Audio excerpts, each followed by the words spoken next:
Okay, friends, here's a new activity that is more practice on CVC words, and this activity is called Which Word?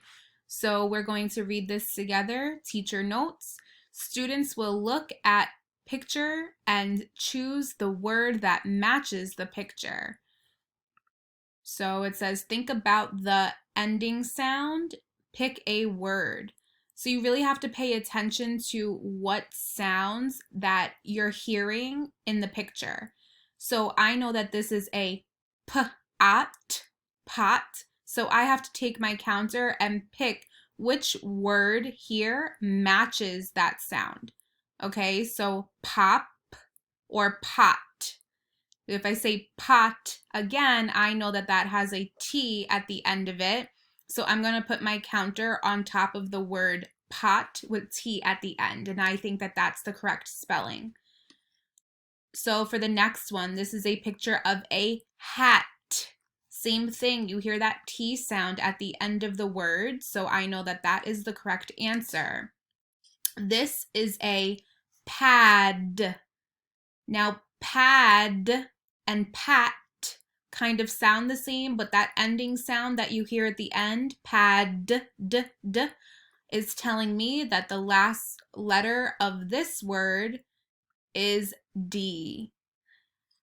Mop, mop, and mob sound pretty similar, but when we hear the word mop, you know that sound at the end is P.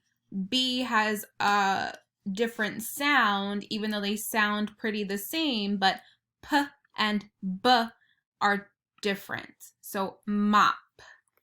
And ham. Ham. H-am. It's not that one. It is h-am, the one with the M at the end. And last one, log. Log has a G at the end, so I know that this is the answer. Okay, and for this one, you're going to want to submit your work.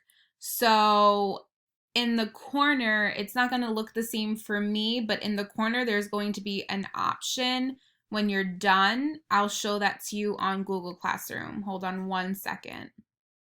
Okay, so this is the teacher version, so it's going to look a little bit different for you, but you'll see your assignment and you'll see the instructions, and down here you'll see the Google slide that you just worked on, and instead of saying assign in the corner, it's going to say submit. So when you move the counters and are done picking your words, you're going to click this button in the corner and you're going to press submit, and then it'll be sent to the teacher so that we can see the work that you were doing. If you have any questions, I know that this looks a little bit different, but you'll see it on your end as the student version. If you have any questions, please feel free to reach out.